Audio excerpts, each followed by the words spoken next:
നമസ്കാരം. Calicut university FYUGP 3ാം semester MDC multi disciplinary course.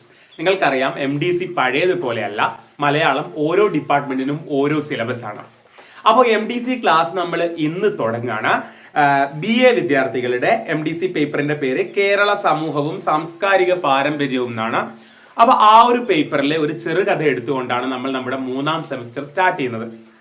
അപ്പോൾ 2 സെമസ്റ്ററുകൾ കഴിഞ്ഞു, പരീക്ഷ കഴിഞ്ഞു, റിസൾട്ടൊക്കെ വന്നു. എല്ലാവരും വളരെ സന്തോഷത്തോടെ സമാധാനത്തോടെ ഇരിക്കുകയായിരിക്കും. അപ്പൊ നമുക്ക് നാളെ പിന്നെ 3rd സെമസ്റ്റർ സ്റ്റാർട്ട് ചെയ്യാനുള്ള കറക്റ്റ് ടൈമാണെന്ന് തോന്നുന്നു.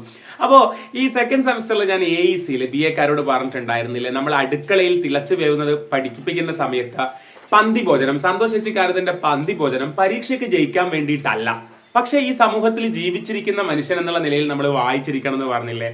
എന്താണ് ആ വാക്കങ്ങ് അച്ചട്ടായിട്ടോ. 3rd സെമസ്റ്ററിൽ ഇത് തന്നെ സിലബസിൽ വന്നിട്ടുണ്ട്. അപ്പം BA-യുടെ MDCയിൽ നമുക്ക് പന്തി ഭോജനം എന്ന് പറയുന്ന സന്തോഷ് എച്ചിക്കാനത്തിന്റെ ആ ഒരു ചെറുകഥ പഠിക്കാനുണ്ട്. അപ്പൊ ഈ കഥ നമ്മൾ എപ്പോഴും ഫസ്റ്റ് സെമസ്റ്റർ തൊട്ടേ കഥ എടുക്കുമ്പോൾ നമ്മൾ ചെയ്യുന്ന ഒരു പരിപാടിയുണ്ട്. കഥ ആദ്യം പറയുന്നില്ല, നമുക്ക് ഇങ്ങനെ വായിച്ചു പോകുമ്പോൾ ഓരോന്ന് മനസ്സിലാക്കി പോകാം. കഥ പഠിക്കുമ്പോഴല്ലോ, കഥ അറിയുമ്പോഴല്ലേ അതിന്റെ ആ ഒരു സുഖം.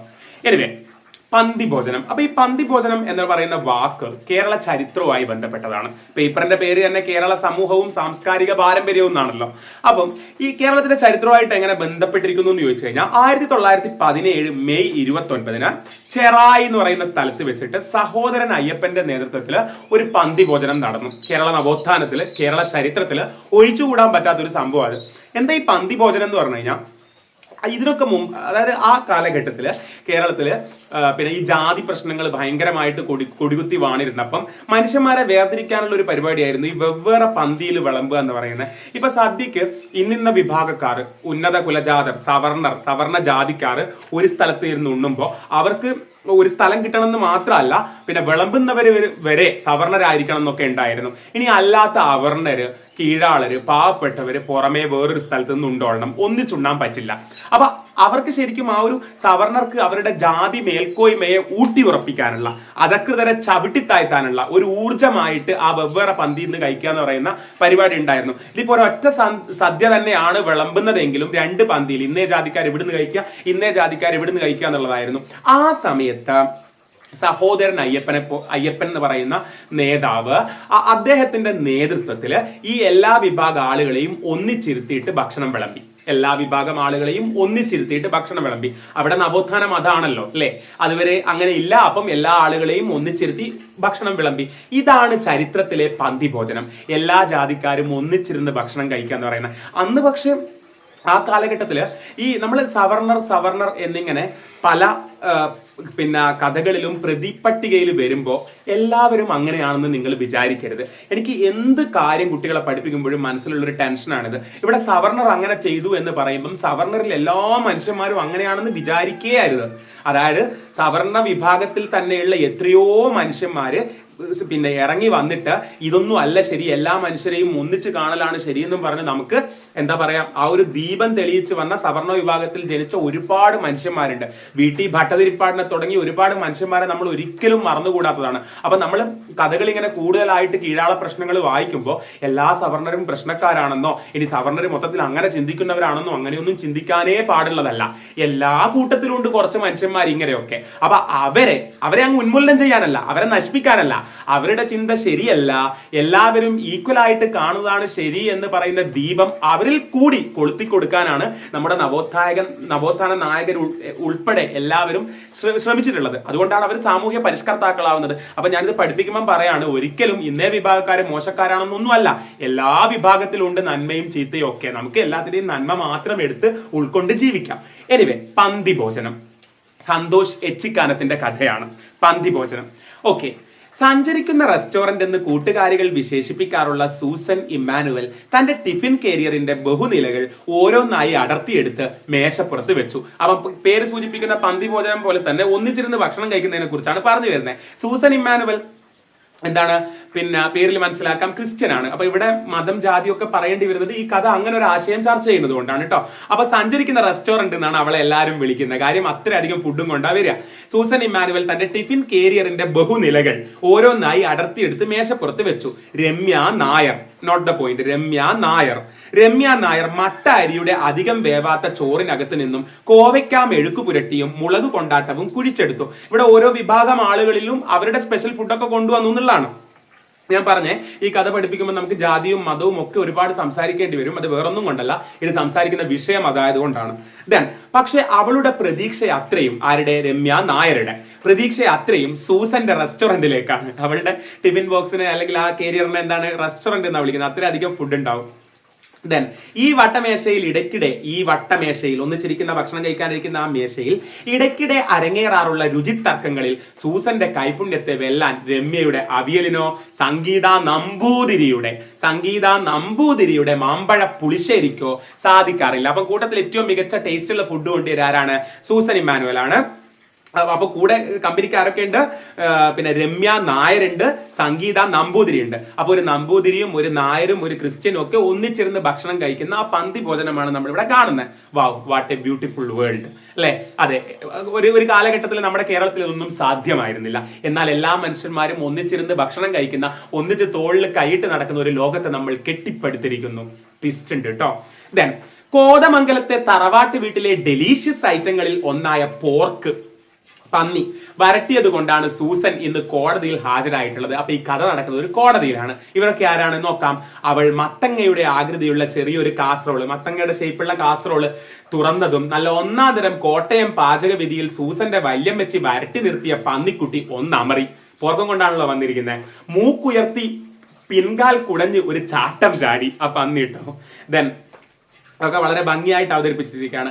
തക്കം പാർന്നു നിന്ന രമ്യ നായർ നിക്കട എന്നതിനെ പിടികൂടി എല്ലില്ലാത്ത ഒരു കഷ്ണം നുള്ളി വായിലിട്ട് കണ്ണുകളെ വികസിപ്പിച്ചു. ഇവിടെ നമുക്ക് മനോഹരമായിട്ട് എല്ലാ മനുഷ്യന്മാരുടെ ഭക്ഷണവും ഒന്നിച്ച് കഴിക്കുന്ന ഒരു ടീമിനെയാണ് നമുക്കിവിടെ കാണാൻ പറ്റുന്നത്. ഓക്കെ, അവളുടെ വെളുത്ത മൂക്കിന്റെ അറ്റം മെല്ലെ മെല്ലെ വിയർത്ത് ഒരു വറ്റൽ മുളകാകുന്നത് കണ്ട് സൂസൻ ഉച്ചത്തിൽ ചിരിച്ചു. അപ്പോൾ അവൾക്ക് ഇതൊന്നും കഴിച്ചധികം ശീലയില്ല. സൂസൻ കൊടുക്കുമ്പോഴൊക്കെ കിട്ടുന്നുള്ളൂ. അവളുടെ വീട്ടിൽ കൂടുതലും അവിയലും അതുപോലെയുള്ള കാര്യങ്ങളൊക്കെയാണ്. അങ്ങനെ സംസ്കാരങ്ങളെ അവർ പരസ്പരം വെച്ച് കൈമാറുന്നു ആ തീന്മേശയ്ക്ക് ചുറ്റും ഇരുന്നിട്ട്. അല്ലെ, എന്തൊരു നല്ല അവസ്ഥ, എന്തൊരു ബ്യൂട്ടിഫുൾ ആയിട്ടുള്ള അവസ്ഥ. അപ്പോൾ സൂസന്റെ മൊബൈലിലെ ഇൻബോക്സിൽ സംഗീത നമ്പൂതിരിയുടെ മെസ്സേജ് വന്ന് റിസീവ്ഡ് എന്ന് കാണിച്ചു. സൂസൻ എന്ത് ചെയ്തു? ഒരു മെസ്സേജ് വന്നു സംഗീതയുടെ. കണ്ടോ, സൂസൻ മൊബൈൽ രമ്യയെ കാണിച്ചു. സംഗീതയുടെ മെസ്സേജ് ഉണ്ട്, hearing is going on, don't finish the pork എന്നാണ്. ആര്? പിന്നെ Sangeetha Namboothiri, not the point. Namboothiri എന്ന് പറയുമ്പോൾ നോർമലി പിന്നെ ഇറച്ചി മീന് കാര്യങ്ങളൊന്നും കഴിക്കാത്ത ആൾക്കാരാണ്. പക്ഷെ സംഗീത ഇവളോട് വിളിച്ചിട്ട് പറയുന്നത് എന്താണ്? സൂസനോട് മെസ്സേജ് അയക്കുന്നത് എന്താണ്? പോർക്ക് തീർക്കരുതേ എന്നാ മെസ്സേജ് അയക്കുന്നത്. ഡോണ്ട് ഫിനിഷ് ദ പോർക്ക് എന്നാ പറയുന്നത്. ഈ പോർക്കിനെ വിചാരിച്ച് കക്ഷിക്ക് കോടതിയിൽ ഇരിക്കപ്പൊറുതിയില്ല. ഇവളാണോ നമ്പൂതിരി? നമ്പൂതിരിമാര് നോർമലി ഈ പിന്നെ ഇറച്ചിയൊന്നും കഴിക്കില്ലല്ലോ, ഇറച്ചി മീനൊന്നും കഴിക്കില്ലല്ലോ. ഈ പോർക്കിനെ വിചാരിച്ചിട്ട് അവൾക്ക് കോടതിയിൽ ഇരിക്കപ്പൊറുതിയില്ല. അപ്പൊ ഇവരൊക്കെ ഒരു കോടതിയിൽ വർക്ക് ചെയ്യുന്ന വക്കീലന്മാരാണെന്ന് നമുക്ക് മനസ്സിലാക്കാം. അപ്പം ഇവളാണോ നമ്പൂതിരി എന്ന് ചോദിക്കുകയാണ്. അവരിതൊന്നും കഴിക്കില്ലല്ലോ എന്നുള്ളതാണ്. അറിയില്ലേ, സംഗീയുടെ ഗ്രാൻഡ് ഫാദേഴ്സ് ഒക്കെ, സംഗീതയാണ് കേട്ടോ, സംഗീയുടെ ഗ്രാൻഡ് ഫാദേഴ്സ് ഒക്കെ യോഗക്ഷേമക്കാരായിരുന്നു. ഈ യോഗക്ഷേമ സഭ എന്ന് പറയുന്നത് നമ്പൂതിരി വിഭാഗത്തിലുള്ള റവല്യൂഷൻ ആണ്. അതായത് പിന്നെ അവര് സമൂഹത്തിൽ എല്ലാവരെയും ഒരുപോലെ കാണണം എന്നൊക്കെയുള്ള ലക്ഷ്യം വെച്ചുകൊണ്ട് അതിന്റെ മുദ്രാവാക്യം തന്നെ നമ്പൂതിരിയെ മനുഷ്യനാക്കുക എന്നായിരുന്നു. എന്ന് വെച്ച് കഴിഞ്ഞാൽ എന്താ പറയാ, എല്ലാ മനുഷ്യരെയും ഒരുപോലെ കാണണം, അതിന് നമ്പൂതിരിമാരും അങ്ങനെ ചെയ്യണം എന്നുള്ള രീതിയിൽ നമ്പൂതിരിമാരുടെ മുന്നേറ്റത്തിനായിട്ട് വന്നിട്ടുള്ളതാണ് എന്ത് യോഗക്ഷേമ സഭ എന്ന് പറയുന്നത്. VT ഭട്ടതിരിപ്പാട് ഒക്കെ ആയിരുന്നു നേതാവ്. അപ്പൊ അറിയില്ലേ, സംഗീതയുടെ ഗ്രാൻഡ് ഫാദേഴ്സ് ഒക്കെ യോഗക്ഷേമക്കാരായിരുന്നു. എന്ന് വെച്ച് കഴിഞ്ഞാൽ സംഗീത എല്ലാ മനുഷ്യരെയും ഉൾക്കൊള്ളുന്ന വ്യക്തിയാണെന്നാണ് ഇവിടെ കഥാകൃത്ത് എന്നല്ല ആ കഥാപാത്രം ഇവിടെ പറഞ്ഞു വെക്കുന്നത്. യോഗക്ഷേമക്കാരായിരുന്നു. അവൾക്ക് അങ്ങനെ ജാതീയമായ പ്രശ്നമൊന്നും ഉണ്ടായിരുന്നില്ല. അപ്പൊ അവളെന്താ ഇപ്പൊ നൈസായിട്ട് ഇവള് പോർക്ക് കഴിക്കുന്നു, കുഴപ്പമൊന്നുമില്ല. എന്താണ് ഭയങ്കര ഈ പിന്നെ വിദ്യാഭ്യാസമൊക്കെ നേടി സമൂഹത്തിൽ എല്ലാവരെയും ഒരുമിച്ച് കാണുന്നവളാണ് നമ്മുടെ സംഗീത നമ്പൂതിരി എന്നൊക്കെയാണ് ഇവിടെ പറഞ്ഞു വെക്കുന്നത്. അതുകൊണ്ട് രമ്യ പറഞ്ഞത് സൂസന് മനസ്സിലായില്ല. അതായത് ഈ യോഗക്ഷേമം എന്താന്ന് വെച്ച് കഴിഞ്ഞാൽ അവൾക്ക് അറിയില്ല. അവൾ മെഴുക്ക് പുരട്ടി പല്ലിനടിയിൽ വെച്ച് കൂട്ടുകാരിയെ നോക്കി. പിന്നെ രമ്യ കൊണ്ടുവന്ന മെഴുക്ക് പുരട്ടിയാണ് കഴിക്കുന്നത്. അവിടെയൊക്കെ ആ പന്തി ഭോജനം അങ്ങോട്ടും ഇങ്ങോട്ടും ഷെയർ ചെയ്ത് കഴിക്കുന്നത് നമുക്ക് കിട്ടുന്നുണ്ട്. മൈ ഗോഡ്, നിന്നോടാണല്ലോ ഞാൻ ഇതൊക്കെ പറയണത്, ചരിത്രബോധം തൊട്ട് തീണ്ടിയിട്ടില്ല. രമ്യ നമ്മുടെ സൂസനെ കുറിച്ച് പറയാ. രമ്യ തലയ്ക്ക് കൈവച്ചു. യോഗക്ഷേമക്കാരെന്ന് പറഞ്ഞാൽ നമ്പൂരീസിലെ റവല്യൂഷനിസ്റ്റുകളാ, വിപ്ലവകാരികള്. വെറും പുളിങ്കറിയും പൂണൂലും അല്ലെന്ന് മനസ്സിലായോ? VT ഭട്ടതിരിപ്പാടെന്ന് കേട്ടിട്ടുണ്ടോ? അപ്പം അങ്ങനെ നമ്പൂതിരിമാരില് പിന്നെ സാമൂഹികമായിട്ട് സാമൂഹികമായിട്ട് അവരെ മുന്നോട്ട് കൊണ്ടുവരാനും എല്ലാവരെയും ഈക്വൽ ആയിട്ട് കാണണം എന്നൊക്കെ പറഞ്ഞിട്ടുള്ള റവല്യൂഷനിസ്റ്റുകൾ അവര്. അതിൽപ്പെട്ടതാണ് ഇവര്. നമ്മുടെ സംഗീത നമ്പൂതിരി എന്നൊക്കെ പറയുമ്പോഴത്തേക്ക് അവർക്ക് അങ്ങനെ വ്യത്യാസങ്ങളൊന്നുമില്ല, ജാതീയമായ വ്യത്യാസങ്ങളൊന്നും ഇല്ല എന്ന് പറയുന്ന കാര്യമാണ് അവിടെ പറയുന്നത്. യെസ്, അതായത് വീട്ടി ഭട്ടതിരിപ്പാടിന് അറിയാമെന്ന് ചോദിക്കുമ്പോൾ യെസ്, സൂസൻ എവിടെയോ വായിച്ചു മറന്ന ഒരു ഓർമ്മയിൽ ശിരസിളക്കി. യെസ്, അറിയാം. അമ്പലങ്ങൾക്ക് തീ വെക്കാൻ പറഞ്ഞ പാർട്ടിയാ, അതും 10-70 കൊല്ലം മുമ്പ്. പിന്നെയാ നിന്റെ ഈ വരട്ടിയ പോർക്ക്. അപ്പം അതുവരെയുള്ള ഈ പറഞ്ഞ ചിന്തകളിൽ നിന്നെല്ലാം, പിന്നെ ചെറിയ ഇടുങ്ങിയ ചിന്തകളിൽ നിന്നെല്ലാം അതൊന്നും അല്ല ലോകം എന്നൊക്കെ പറഞ്ഞ പിന്നെ സമൂഹം, അതല്ല സമൂഹം എന്ന് വഴി കാണിച്ചു കൊടുത്ത ആളാണ് വീട്ടി ഭട്ടതിരിപ്പാട്. അപ്പം പറയാണ്, അങ്ങനെ അമ്പലങ്ങൾക്ക് തീ വെക്കാൻ പറഞ്ഞ പാർട്ടിയാ, പിന്നെ നിന്റെ ഈ വരട്ടിയ പോർക്ക്, അത് നിന്ന് എന്താ കുഴപ്പം എന്നുള്ളതാണ്. സൂസൻ പിന്നീട് ഒന്നും പറയാതെ ഇറച്ചിയിലെ തേങ്ങാക്കൊത്ത് കോരിയെടുത്ത് രമ്യയുടെ ചോറിന് മുകളിലിട്ടു. ഈ തേങ്ങ വെറുതെ ഇടുവോ അതോ എണ്ണയിൽ വറക്കുവോ? രമ്യ ചോദിച്ചു. അതൊക്കെ വല്യമ്മച്ചിയുടെ മൂട് പോലെയാന്നേ വല്യമ്മച്ചി ഉണ്ടായി കൊടുക്കുന്ന. സൂസൻ പറഞ്ഞു, ഹിയറിംഗ് നടക്കുവാന്നല്ലേ പറഞ്ഞേ, നമ്മുടെ സംഗീയുടെ കേസ് എന്താവും? ഊണ് കഴിച്ചുകൊണ്ട് രമ്യ ചോദിച്ചു. കേസ് ഫയൽ ഞാനൊന്ന് ഓടിച്ചു നോക്കിയതാ. സൂസൻ മുളക് കൊണ്ടാട്ടത്തിന്റെ ഞെട്ടമർത്തി അതിലെ അരി തട്ടിക്കളഞ്ഞ് തൈരിലിട്ടു. അപ്പൊ സംഗീത നമ്പൂതിരിക്ക് എന്തുണ്ട്, ഒരു കേസ് ഉണ്ട്. ആ കേസ് വാദിച്ചുകൊണ്ടിരിക്കുകയാണ്. ഇതൊക്കെ കോടതിയിൽ നടക്കുന്ന കഥയാണ്, ഇവരൊക്കെ വക്കീലന്മാരാണെന്ന് പറഞ്ഞല്ലോ. കേസ് ഫയൽ ഞാനൊന്ന് ഓടിച്ചു നോക്കിയതാ. സൂസൻ മുളക് കൊണ്ടാട്ടത്തിന്റെ ഞെട്ടമർത്തി അതിലെ അരി തട്ടിക്കളഞ്ഞിട്ട് തൈരിലിട്ടു. സൂസനാണത് ചെയ്യുന്നത് കേട്ടോ.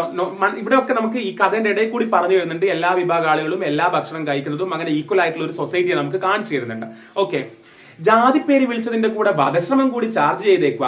99-ലെ SC/ST പ്രിവെൻഷൻ ഓഫ് അട്രോസിറ്റീസ് വകുപ്പ് അനുസരിച്ച് നമ്മുടെ നമ്പൂരിച്ചിയുടെ കക്ഷി, എന്തുവാ അയാളുടെ പേര്, അതായത് നമ്മുടെ സംഗീത നമ്പൂതിരിയുടെ കക്ഷിക്ക് എതിരെ SC/ST scheduled caste scheduled tribe prevention of atrocities വകുപ്പ് അനുസരിച്ച്, അതായത് ഈ SC/ST വിഭാഗത്തിൽ പെടുന്ന ആളുകൾക്ക് എതിരെ എന്തെങ്കിലും അതിക്രമം ഉണ്ടായാൽ അതിന് എതിരെ പിന്നെ ഉള്ള, അതായത് അതിക്രമം ഉണ്ടായി കഴിഞ്ഞു കഴിഞ്ഞാൽ അവരെ സംരക്ഷിക്കാനുള്ള നിയമം അനുസരിച്ചിട്ടാണ് എന്ത് ചെയ്തിട്ടുള്ളത്, ചാർജ് ആർക്ക്, സംഗീതയുടെ കക്ഷിക്ക്. ജാതി പേര് വിളിച്ചതിന്റെ കൂടെ വധശ്രമവും കൂടിയും ചാർജ് ചെയ്തിട്ടുണ്ട്. എന്തുവാ അയാളുടെ പേര്, കക്ഷിയുടെ പേര്? CP Gopala Menon. Note the point, Gopala Menon. Ramya കൂട്ടിച്ചേർത്തു. എന്ത് മേനോനാണെങ്കിലും പുള്ളിക്കാരന് 10 കൊല്ലം വരെ കിട്ടാം. ഓക്കെ, എന്താണ് ആ കേസാണ് ആര് വാദിച്ചുകൊണ്ടിരിക്കുന്നത്? നമ്മുടെ സംഗീത നമ്പൂതിരി വാദിച്ചുകൊണ്ടിരിക്കുന്നത്. എന്നിട്ടാ സംഭവം? രമ്യ ചോദിച്ചു. സംഗി ഇൻഡിപെൻഡന്റ് ആയി വാദിക്കാൻ പോണെന്നല്ലാതെ മറ്റു സംഗതി ഒന്നും എനിക്കറിയില്ല. നീ ആ മേനോനെ കണ്ടിട്ടില്ലേ? ഇനി ആ കേസ്, അതായത് സംഗീത ഇപ്പം വാദിച്ചുകൊണ്ടിരിക്കുന്ന ഇവരുടെ കൂട്ടത്തിലുള്ള രമ്യയുടെയും സൂസന്റെയും കൂടെ മൂന്നാമതുള്ള സംഗീത ഇപ്പം വാദിച്ചുകൊണ്ടിരിക്കുന്ന കേസിനെ കുറിച്ചാണ് പറയുന്നത്. അങ്ങോരുടെ പറമ്പിന് കിഴക്ക് ആരുടെ? ഈ പറഞ്ഞ CP ഗോപാല മേനോന്റെ, അത് സംഗീതയുടെ കക്ഷിയാണ്. അങ്ങേരുടെ പറമ്പിന് കിഴക്ക് താമസിക്കുന്ന കാപ്പക്കുട്ടി എന്ന് പേരുള്ള ഒരുത്തനാ പരാതിക്കാരൻ. സൂസൻ കേസ് ഫയലിലെ ഹർജിക്കാരന്റെ മൊഴി ഏറെക്കുറെ തെറ്റാതെ ഓർത്തെടുക്കാൻ ശ്രമിച്ചു. ഒറ്റാലി വെച്ച് മീൻ പിടിക്കണ ജാതിയ, ഒറ്റാൽ അറിയില്ലേ മീനെ പിടിക്കാൻ ഉപയോഗിക്കുന്നത്? ഒറ്റാലി വെച്ച് മീൻ പിടിക്കണ ജാതിയ. പുതിയ വീട് വെക്കാൻ മേനോൻ കല്ലും സിമെന്റും ഒക്കെ കടത്തിക്കൊണ്ടിരുന്നത് കാപ്പക്കുട്ടിയുടെ പറമ്പിൽ കൂടെയാ. ഈ പറഞ്ഞ ഇപ്പൊ കേസിൽ വന്നിരിക്കുന്ന മേനോന് ഇച്ചിരി ചുറ്റി വളഞ്ഞ മെയിൻ റോഡ് വഴി മേനോന് സ്വന്തം പറമ്പിൽ കൂടെ വണ്ടി എടുക്കാവുന്നതേ ഉള്ളൂ. പക്ഷെ പുള്ളിക്ക് ഇതിൽ കൂടെ തന്നെ പോണം. ലോറിയുടെ പോക്കും വരവും കൊണ്ട് കിഴക്കപ്പുറത്ത് ഇല്ലാതായപ്പോ മേനോനെങ്കിൽ മേനോൻ എന്നും പറഞ്ഞ് കാപ്പക്കുട്ടി വഴി തടഞ്ഞു. ലോറിയുടെ ശബ്ദം കൊണ്ട് ബുദ്ധിമുട്ടായപ്പോഴത്തേക്ക് കാപ്പക്കുട്ടി വഴി തടഞ്ഞു. നീ ആ ക്യാബേജ് തോരൻ എടുക്കിട്ടോ. ഈ ഭക്ഷണത്തിനിടയിലാണ് സംസാരം. എന്നിട്ട് രമ്യയുടെ ഉള്ളിൽ ഒരു സംഘർഷത്തിന്റെ തീയും പുകയും ഉയർന്നു. കീജാതി അല്ലേ, കണ്ടോ എന്തൊക്കെ ഭക്ഷണത്തിൽ ഈക്വാലിറ്റി വന്നു, അങ്ങോട്ടും ഇങ്ങോട്ടും ഷോൾഡറിൽ കൈവച്ച് നടന്നു എന്നൊക്കെ പറഞ്ഞു കഴിഞ്ഞാൽ അവസാനം ഒരു അവസരം വന്നപ്പം കണ്ടോ, കീജാതി അല്ലേ. എത്ര തൂത്താലും തേച്ചാലും ഈ ജാതി ചിന്ത മനുഷ്യന്റെ മനസ്സിന്ന് പോയിട്ടില്ല എന്നാണ് കഥ പറഞ്ഞു വെക്കുന്നത്. കീജാതി അല്ലേ. കാപ്പക്കുട്ടിയുടെ ഡയലോഗ് മേനോന് പിടിച്ചില്ല. അവന്റെ കഴുത്തി പിടിച്ച് പൊലേന്റെ മോനെ കൊന്നു കളയും എന്ന് മേനോൻ അലറി. പൊലേന്റെ മോനെ കൊന്നു കളയും എന്ന് മേനോൻ അലറി. പുലയാന്നൊക്കെ പറഞ്ഞു കഴിഞ്ഞാൽ ഒരു ജാതിയാണ്.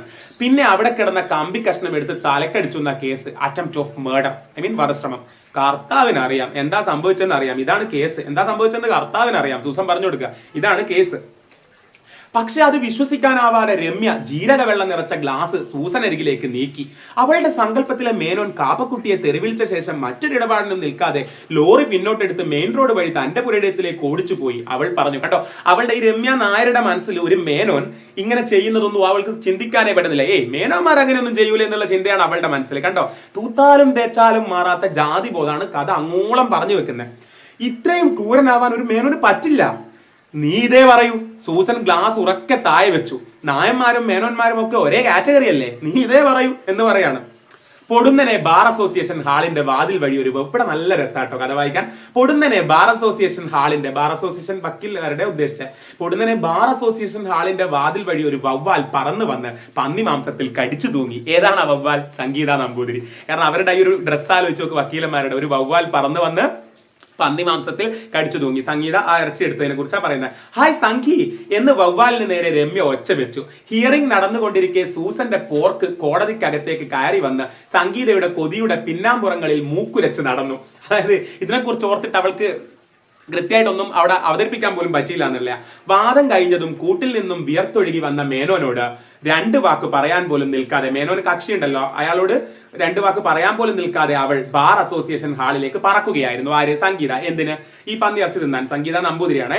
ഗൗണും ടൈയും ഊരിയെറിഞ്ഞ് സംഗീത ചോറ്റുപാത്രം തുറന്നു. കടുമാങ്ങയും കാളനും സൂസന് കൈമാറി പോർക്കിനെ രുചിയോടെ സ്വീകരിച്ചു. ഇവിടെയൊക്കെ ആ പന്തി ഭോജനത്തിന്റെ മറ്റൊരു വേർഷൻ, അതായത് എല്ലാ വിഭാഗ ആളുകളും എല്ലാ ഭക്ഷണം കഴിക്കുന്നൊക്കെ കാണാം. പക്ഷെ പിന്നെ കീജാതി എന്ന് വന്നപ്പോഴത്തേക്ക് ഒരു ഒരു ഒരു ജാതി ചിന്ത വന്നതാണ് കേട്ടോ. ഇതിന് പല സ്ഥലത്തും നിങ്ങൾക്ക് കാണാം. രണ്ട് മതങ്ങൾ തമ്മിലുള്ള സാമൂഹികമായ അകലം നികത്തുന്നതിൽ പന്നി മാംസത്തിന്റെ സ്വാധീനത്തെ പറ്റി കോതമംഗലം ഡിഷ് വിളമ്പാറുള്ള ദിവസങ്ങളിലൊക്കെ പറയാറുള്ള ചില അഭിപ്രായങ്ങൾ സംഗീത ഇന്നും ആവർത്തിച്ചു. Sanghi be serious. സൂസൻ തന്റെ 2 വർഷത്തെ സൂസൻ തന്റെ 2 വർഷത്തെ സീനിയോറിറ്റിയെ കണ്ണടയുടെ കൂടെ മൂക്കിൻ തുമ്പിൽ നിന്നും മുകളിലേക്ക് ഉയർത്തി സംഗീതക്കരികിലേക്ക് ഒന്നുകൂടി നീങ്ങിയിരുന്നു. സംഗീത നീ സീരിയസ് ആവണേ. Sangi be serious. ഇൻഡിപെൻഡന്റ് ആയി വാദിക്കാൻ പോകുന്ന ആദ്യത്തെ കേസാ. കുറച്ചുകൂടി കെയർഫുൾ ആവണം. ഞാൻ FIR വായിച്ചു. It's very strong. FIR അറിയാലോ, first information report. It's very strong. സാക്ഷികളെ സ്വാധീനിച്ചില്ലെങ്കിൽ മേനോന്റെ കാര്യം പോക്കാം. സാക്ഷികളെ സ്വാധീനിച്ചില്ലെങ്കിലും മേനോന്റെ കാര്യം പോക്ക. ഈ പറഞ്ഞ കേസിൽ മേനോന്റെ കാര്യം പോക്ക. അപ്പൊ സാക്ഷികളെ സ്വാധീനിക്കാൻ പറയാ. അതുവരെ പോർക്കുമായി സല്ലപിച്ചുകൊണ്ടിരുന്ന സംഗീത സൂസന്റെ മുന്നറിയിപ്പ് കേട്ടതും പാത്രത്തിൽ നിന്ന് മെല്ലെ നിവർന്ന് വിരൽത്തുമ്പുകൾ ടിഫിൻ കേരിയറിന്റെ വക്കിൽ ഉരച്ച് ഊൺ അവസാനിപ്പിച്ചതുപോലെ തെല്ലിടയിരുന്നു. കാപ്പക്കുട്ടിയുടെ ഒറ്റാലിലേക്ക് ദുരന്തത്തെപ്പറ്റി ഒന്നും അറിയാതെ ഒരു ഓപ്പറ നർത്തകനെ പോലെ തുഴഞ്ഞു വരുന്ന ചോരിഞ്ചിത്ത് പാലാട്ട് വീട്ടിൽ എന്ന കുലീന സ്പീഷീസിൽപ്പെട്ട ഒരു മീൻ. ഏതാണ് ആ മീൻ? പറയുന്ന മനസ്സിലാവുന്നുണ്ടോ? അതായത് നേരത്തെ നമ്മുടെ കാപ്പക്കുട്ടിയെ കുറിച്ച് പറഞ്ഞല്ലോ, ഒറ്റാൽ വെച്ച് മീൻ പിടിക്കുന്ന ആളാന്ന്. ആ ഒറ്റാലിലേക്ക് ദുരന്തത്തെ പറ്റി ഒന്നും അറിയാണ്ട് ഒരു ഡാൻസറെ പോലെ തുഴഞ്ഞു വരുന്ന ആള്. ഏത്? ചേരിഞ്ചിത്ത് പാലാട്ട് വീട്ടിൽ എന്ന കുലീന സ്പീഷീസിൽ, ആ സവർണൻ എന്നുള്ള അർത്ഥത്തിൽ തന്നെയാണ്, പ്രിവിലേജ് ഉള്ള ഒരാള് എന്നുള്ള അർത്ഥത്തിൽ പെട്ട ഒരു മീന്. ഏതാ മീന്? CP ഗോപാല മേനോൻ. അപ്പൊ ആ കാപ്പക്കുട്ടിയുടെ ആ ഒറ്റാലിലേക്ക് വന്ന് വീഴുക, അയാളും കുടുങ്ങാൻ പോവാണ് ജീവിതത്തിൽ. അതിനെ ഒന്ന് വഴിതിരിച്ചു വിടാൻ CRPCയുടെ ഏത് രക്ഷാമന്ത്രം താൻ ഉരുവിടണം? CRPC ഒക്കെ നിങ്ങൾക്ക് അറിയാലോ, code of criminal procedure, CRPC IPC ഒക്കെ നിങ്ങൾക്ക് അറിയായിരിക്കും, ഇന്ത്യൻ പോലീസ് ആക്ട് IPC. അപ്പം നിയമത്തെ കുറിച്ചൊക്കെ നിങ്ങൾക്ക് അറിയായിരിക്കും. അപ്പൊ CRPCയുടെ ഏത് രക്ഷാമന്ത്രം താൻ ഉരുവിടണം? ആരെ? ഈ പറഞ്ഞ മേനോനെ കാപ്പക്കുട്ടിയുടെ കേസിൽ നിന്ന് രക്ഷിക്കാൻ വേണ്ടി. അവളാണെങ്കിൽ ഫസ്റ്റ് ആയിട്ട് ഇൻഡിപെൻഡന്റ് ആയിട്ട് വാദിക്കുന്ന ഒരു കേസും കൂടിയാണ്. ആ ഒരു പ്രത്യേകതയും കൂടിയുണ്ട്. നിന്നെ വിഷമിപ്പിക്കാൻ വേണ്ടി പറഞ്ഞതല്ല. രമ്യ അവളുടെ പുറത്ത് തട്ടി കേസിന്റെ അനന്തരഫലത്തെ പറ്റി ഓർമ്മപ്പെടുത്തി. എനിക്കറിയാം. സംഗീത നമ്പൂതിരിയുടെ ശബ്ദം ഇടറി. അവൾ മുന്നിലെ ഗ്ലാസ് വെറുതെ തിരിച്ച് അതിനകത്ത് കത്തി നിൽക്കുന്ന മെർക്കുറി ബൾബിനെ ജീരക വെള്ളത്തിൽ കലർത്തിക്കൊണ്ടിരുന്നു. അപ്പൊ കേസ് തോക്കോ എന്നുള്ളൊരു പേടി ആർക്കുണ്ട്? സംഗീത നമ്പൂതിരിക്ക് ഉണ്ട്. കാര്യം കാപ്പക്കുട്ടിയുടെ ഭാഗത്തേക്കല്ലേ നിയമം വരിക. അട്രോസിറ്റീസ് പ്രിവെന്റ് ചെയ്യാനുള്ള ആക്ട്, SC/ST ആക്ട് ഒക്കെ ഉണ്ടല്ലോ. അപ്പൊ എന്തായാലും തന്റെ മേനോൻ കക്ഷി എന്താവും? പെടും. അപ്പൊ തന്റെ ആദ്യത്തെ സ്വതന്ത്രമായി വാദിക്കുന്ന കേസ് തോറ്റുപോകും എന്നൊക്കെയുള്ള പേടി ആർക്കുണ്ട്? നമ്മുടെ സംഗീത നമ്പൂതിരിക്ക് ഉണ്ട് കേട്ടോ. സാക്ഷികളെ സ്വാധീനിക്കാൻ ഞാൻ ഇന്നലെ തന്നെ മൂലക്കടവിലേക്ക് മേനോനെ പറഞ്ഞയച്ചതാ. അതുകൊണ്ടൊന്നും കാര്യമില്ല. സംഗീത പറഞ്ഞു. വിറ്റ്നസ് ഒക്കെ കാപ്പക്കുട്ടിയുടെ കൂടെ ഒറ്റാല് വെക്കണവരാ. ഇതിന്റെ സാക്ഷികളൊക്കെ കാപ്പക്കുട്ടിയുടെ കൂടെ ഒറ്റാല് വെച്ച് മീൻ പിടിക്കുന്നവരാട്ടോ. അപ്പം ഒരിക്കലും എന്ത് ചെയ്യില്ല, മേനോന്റെ കൂടെ നിൽക്കില്ല. മേനോൻ കാശും കുപ്പിയും കാണിച്ച് പഠിച്ച പണി 18 നോക്കി. ഇവിടെയൊക്കെ അടിവരട്ട്. ഞാൻ പറയണത്, ഞാൻ വായിച്ച എനിക്ക് കിട്ടിയതിനേക്കാളും കൂടുതൽ നിങ്ങൾ വായിക്കുമ്പോൾ നിങ്ങൾക്ക് കിട്ടും കേട്ടോ. കാരണം എന്നെക്കാളും പുതിയ ബുദ്ധിയല്ലേ നിങ്ങളുടേത്. എന്നെക്കാളും കുറച്ചുകൂടി മെച്യൂരിറ്റി നിങ്ങൾക്ക് ഉണ്ടാവും എന്ന് എനിക്ക് തോന്നുന്നത്. ഏതർത്ഥത്തിൽ എന്നറിയോ? അതായത് ഓരോ പുതിയ വർഷങ്ങൾ വരുമ്പോഴത്തേക്കും സമൂഹത്തിന്റെ പുതിയ പ്രശ്നങ്ങളൊക്കെ മനസ്സിലാക്കാൻ ആളുകൾക്ക് കൂടുതൽ പറ്റുന്നതാണ് ഞാൻ വിശ്വസിക്കുന്നത്. അപ്പോൾ തീർച്ചയായിട്ടും ഒരു പുതിയ തലമുറ എന്ന് പറയുമ്പോൾ ആ തലമുറയ്ക്ക് പഴയതിനേക്കാളും കുറച്ച് കൂടുതൽ കാര്യങ്ങൾ മനസ്സിലാക്കാൻ കെൽപ്പുള്ളവരായിരിക്കുന്നതാണ് എൻ്റെ വിശ്വാസം. കാരണം നിങ്ങൾക്ക് ആക്സസ് ചെയ്യാനുള്ള അവസ്ഥ കൂടി. അതായത് ഇപ്പം പഴയ ആളുകൾ ഒരു പുസ്തകം വായിച്ചിട്ടാണ് വിവരം ഉണ്ടാക്കിയാണെങ്കിൽ നിങ്ങൾക്ക് അത്രയൊന്നും കഷ്ടപ്പെടേണ്ട. ഒരൊറ്റ റീലിൽ കുറെ വിവരങ്ങൾ കിട്ടുന്നുണ്ട്. അപ്പൊ ഞാൻ പറയുകയാണ്, ഞാനിത് വായിക്കുന്നതിനേക്കാളും കൂടുതൽ നിങ്ങൾക്ക് ഇത് വായിക്കുമ്പോൾ മനസ്സിലാവുന്നുണ്ടാവും. ഇവിടെ കണ്ടോ നിങ്ങൾ, വിറ്റ്നസ് ഒക്കെ കാപ്പക്കുട്ടിയുടെ കൂടെ ഒറ്റാല് വെക്കണവരാ. മേനോൻ കാശും കുപ്പിയും കാണിച്ച് പഠിച്ച പണി 18 നോക്കി, രക്ഷയില്ല. അവിടെ നിങ്ങൾ ശ്രദ്ധിച്ചോ, അതായത് ആ മേനോന് കാശും കുപ്പിയും കൊടുത്തിട്ട് ഇവരോട് കൊണ്ട് കള്ളസാക്ഷി പറയാൻ ശ്രമിച്ചു എന്ന് പറഞ്ഞു കഴിഞ്ഞാൽ മേനോന്റെ മനസ്സിൽ എന്തുണ്ട്, ഓ അത് ഈ ജാതിക്കാരല്ലേ, അവർക്ക് ജസ്റ്റ് കള്ളും കുറച്ച് പൈസയും കൊടുത്തു കഴിഞ്ഞാൽ അവരൊക്കെ മാറി വീണോളും എന്നുള്ള ആ ഒരു വൃത്തികെട്ട ധൈര്യം ഉണ്ടല്ലോ, ഓവർ കോൺഫിഡൻസ് ഉണ്ടല്ലോ, അത് ഇങ്ങേരുടെ മനസ്സിലുണ്ട് എന്ന് മനസ്സിലാക്കണം. ഓക്കെ, കാശും കുപ്പിയും കാണിച്ച് പഠിച്ച പണി 18 നോക്കി, രക്ഷയില്ല. ജാതിപ്പേര് വിളിച്ചവനെ അഴിയണ്ണിക്കുമെന്ന ഉറച്ച തീരുമാനത്തിലാണ് അവർ. അവരിലും എന്ത് വന്നു, സംഘശക്തി ബോധം വന്നു. അതുകൊണ്ടാണ് അങ്ങനെ, അല്ലെങ്കിൽ ആ കള്ളുപ്പിയിൽ വീണുപോയനെ. കാപ്പക്കുട്ടിയാണെങ്കിൽ കേസ് പഠിക്കാൻ എന്നും പബ്ലിക് പ്രോസിക്യൂട്ടറിന്റെ ഓഫീസിൽ വരും. കേസ് പഠിക്കാൻ എന്നും പബ്ലിക് പ്രോസിക്യൂട്ടറിന്റെ ഓഫീസിലേക്ക് കാപ്പക്കുട്ടി വരും എന്ന് പറഞ്ഞു കഴിഞ്ഞാൽ അതൊക്കെ മുന്നേറ്റമാണ്. കാരണം ഒരു മേനോൻ ഇങ്ങനെ ചെയ്തപ്പോഴത്തേക്ക് ഞാൻ സഹിക്കാനുള്ളതാണെന്നുള്ള ബോധമല്ല. എന്നും കേസ് പഠിക്കാൻ പബ്ലിക് പ്രോസിക്യൂട്ടറിന്റെ അടുത്തേക്ക് വരും എന്ന് പറഞ്ഞു കഴിഞ്ഞാൽ യെസ്, മുന്നേറാണ് കാപ്പക്കുട്ടി. പിന്നെ നിയമപരമായിട്ട് ശിക്ഷിക്കണം എന്നുള്ള ബോധം തന്നെയാണത്. കാരണം ജാതിപ്പേര് വിളിച്ചു, അടിച്ചു, മർദ്ദിച്ചു എന്നൊക്കെ ഉള്ളതാണ്. പ്രോസിക്യൂട്ടർ രുക്മിണി, പ്രോസിക്യൂട്ടർ ആരാണ്? രുക്മിണിയാണ്. അങ്ങേരുടെ ഒരു അകന്ന റിലേറ്റീവാ. രുക്മിണി യൂണിവേഴ്സിറ്റിയിലെ തീപ്പൊരിയായിരുന്നു, അറിയില്ലേ? അത് പിന്നെ ഞങ്ങൾക്ക് അറിയില്ലേ? രമ്യ പറഞ്ഞു. അതിന്റെ കൂടെ ദളിതവാദം, ഫെമിനിസം എല്ലാ പണ്ടാരമുണ്ട്. അപ്പം ഈ രുക്മിണിയും ഇതേപോലെ തന്നെ ഈ പറഞ്ഞ അവർണരുടെ വിഭാഗത്തിൽ വരുന്നതാണ്. അവർക്ക് ദളിതവാദം ഉണ്ട്, ദളിത് ആൾക്കാരുടെ പ്രശ്നങ്ങളെ കുറിച്ച് അവൾ സംസാരിക്കാനുണ്ട്, ഫെമിനിസം ഉണ്ട്. അപ്പൊ അവളാണെങ്കിൽ ഒരു അകന്ന ബന്ധു ആണ് പോലും കാപ്പക്കുട്ടിയുടെ. അപ്പം ഒരു സാക്ഷിയെയും കയ്യിലാക്കാൻ പറ്റൂല എന്ന് മാത്രമല്ല, ഇതെങ്ങനെ ഈ കേസ് ജയിക്കുന്നുള്ള ടെൻഷനിലായി നമ്മുടെ സംഗീത. സർക്കാർ മാറി പുതുതായി അപ്പോയിന്റ് ചെയ്ത സ്ഥിതിക്ക് ആരംഭ ശൂരത്വം കൂടും. കാരണം സർക്കാർ മാറിയിട്ട് ഈ രുക്മിണിയെ പുതുതായിട്ട് അപ്പോയിന്റ് ചെയ്തതാ പബ്ലിക് പ്രോസിക്യൂട്ടർ ആയിട്ട്. അപ്പൊ ആരംഭ ശൂരത്വം, തുടക്കത്തിലുള്ള ആവേശം കുറച്ച് കൂടും. അപ്പൊ അവളെയും ഈ രുക്മിണിയെയും പോയിട്ട് സ്വാധീനിക്കാൻ പറ്റുന്നൊന്നും പ്രതീക്ഷിക്കേണ്ട എന്നുള്ളതാണ്. നീ ഇത്തിരി കടുമാങ്ങ കാട്ടിയേ, മതി, അസലായിട്ടുണ്ട്. ഭക്ഷണം കഴിക്കുന്നതിനിടയിൽ നടക്കുന്നെന്ന് പറഞ്ഞല്ലോ. ഇത് കഴിഞ്ഞ കൊല്ലത്തെയാ സൂസൻ ചോദിച്ചു. അതേ എന്ന് സംഗീത തലയാട്ടി. പിന്നെ രുക്മിണിക്ക് നമ്മൾ സവർണരോട് ഇത്തിരി വ്യക്തി വൈരാഗ്യം ഉണ്ട് താനും. സൂസൻ കൂട്ടിച്ചേർത്തു. സവർണരോട് രുക്മിണിക്ക് കുറച്ച് വ്യക്തി വൈരാഗ്യം ഉണ്ട്, അവൾ അവർണയായതുകൊണ്ടാണെന്നൊക്കെയാണ് ഇവർ പറയുന്നത്. എന്താ പറഞ്ഞേ? സവർണരോ? പിന്നെ രുക്മിണിക്ക് നമ്മൾ സവർണരോട് ഇത്തിരി വ്യക്തി വൈരാഗ്യം ഉണ്ട് താനും. ആരാ പറയുന്നത്? സൂസനാ പറയുന്നത്. സൂസൻ ഒരു ക്രിസ്ത്യൻ ആണ്. അപ്പം എന്താ പറഞ്ഞ? സവർണരോ? രമ്യ ഇടയിൽ കയറി. ഞങ്ങൾ നമ്പൂരി നായരും ഒക്കെയാ, പക്ഷെ ഈ സുറിയാനികൾ എപ്പോഴാ സവർണരായത്? കണ്ടോ, ഉള്ളിന്റെ ഉള്ളിൽ നിന്ന് പുറത്തു ചാടുന്നത് കണ്ടോ? ഇതുവരെ ഒന്നിച്ച് ഭക്ഷണം കഴിച്ചുകൊണ്ടിരുന്ന ആൾക്കാരാണ്. അങ്ങോട്ടും ഇങ്ങോട്ടും ഇങ്ങനെയൊക്കെ സംസാരിച്ചിട്ട് ഒന്ന് ബോഡി ഇച്ചിരി ലോക്കൽ ഹിസ്റ്ററി ഒക്കെ എന്റെ കോടമംഗലം വല്യമ്മച്ചി പോത്തൻകോട അന്നക്കുട്ടിക്കും അറിയാം. ഞങ്ങൾ അസല് നമ്പൂരിമാര് മാത്രം കൂടി സുറിയാനികളായതാ. എന്തേ? ഞങ്ങളെ അസല് നമ്പൂരിമാര് മാർക്കം കൂടി സുറിയാനിയായത്. അപ്പൊ ഞങ്ങളും സവർണരാണ്. അപ്പൊ ഇവര് പറയുന്ന ഏതോ ഒരു ഐഡിയൽ എന്ന് ഇവര് പറയുന്ന ഏതോ ഒരു സങ്കല്പത്തിലേക്ക് നുഴഞ്ഞു കയറാനാണ് ഇവിടെ നമ്മുടെ സൂസൻ പോലും ശ്രമിക്കുന്നത്. അപ്പൊ എത്ര തേച്ച് മാച്ച് തൂത്ത് എന്ന് പറയുമ്പോൾ ജാതി മേൽക്കോയ്മ, ചൂഷണം തുടങ്ങിയ സാധനങ്ങളൊക്കെ സ്റ്റിൽ എക്സിസ്റ്റിംഗ്. അതാണ് കഥ പറഞ്ഞുകൊണ്ടിരിക്കുന്നത്. ഇതുവരെ ഒന്നിച്ച് സംസാരിച്ച സൂസൻ ഇപ്പൊ ആയത് കണ്ടോ? രമ്യ ചിരിച്ചു. അപ്പൊ പിടിച്ചു നിൽക്കാനുള്ള കുറച്ച് ചരിത്രമൊക്കെ നിനക്കും അറിയാം. അതൊക്കെ വിട്. രുക്മിണി വിചാരിച്ചാൽ വല്ലതും നടക്കുവോ? സൂസൻ ചോദിച്ചു. ആരാ രുക്മിണി? പബ്ലിക് പ്രോസിക്യൂട്ടർ, കാപ്പക്കുട്ടിയുടെ ബന്ധുവാണ്, അകന്ന ബന്ധുവാണ്. ഇവരുടെ അടുത്ത് നിയമം പഠിക്കാനൊക്കെ കേസ് പഠിക്കാനൊക്കെ നമ്മുടെ കാപ്പക്കുട്ടി ചെല്ലുന്നുണ്ട്. അപ്പൊ ഈ രുക്മിണിയെ സ്വാധീനിച്ചു കഴിഞ്ഞാൽ കേസിൽ മേനോനെ ജയിപ്പിക്കാൻ പറ്റുമെന്നുള്ളതാണ്. അവള് വിചാരിച്ചാലേ നടക്കൂ, രമ്യ പറഞ്ഞു. പക്ഷെ അവള് വിചാരിക്കില്ലല്ലോ. സംഗീത നിരാശപ്പെട്ടു. നമ്മൾ മേൽജാതിക്കാർക്കിട്ട് പണിയാൻ കിട്ടുന്ന അവസരം അവള് കളയോ? രുക്മിണിക്ക് പൊതുവെ ജാതിപരമായ ഒരു തരം ഇൻഫീരിയോറിറ്റി കോംപ്ലക്സ് ഉണ്ടെന്ന് സംഗീതയ്ക്ക് അറിയാം. അതായത് രുക്മിണിക്ക് ഞാൻ താഴ്ന്ന ജാതിയായി പോയി എന്ന് പറയുന്ന ഒരു ഇൻഫീരിയോറിറ്റി കോംപ്ലക്സ്, അപകർഷബോധം ഉണ്ട് എന്ന് ആർക്കറിയാം? സംഗീതയ്ക്ക് അറിയാം. കഴിഞ്ഞ കൊല്ലം ഇതുപോലെ ഒരു ഉച്ചനേരത്തി വട്ടമേശയ്ക്ക് ചുറ്റുമിരുന്ന് കറികളിലെ ജാതിയെ പറ്റി ഒരു സംസാരം നടക്കുകയുണ്ടായി. അന്ന് സംഗീതയുടെ കൂട്ടുകാരികളെ കൂടാതെ അഡ്വക്കേറ്റ് ഉണ്ണിരാജയുടെ ജൂനിയർ സതീഷ് വർമ്മയും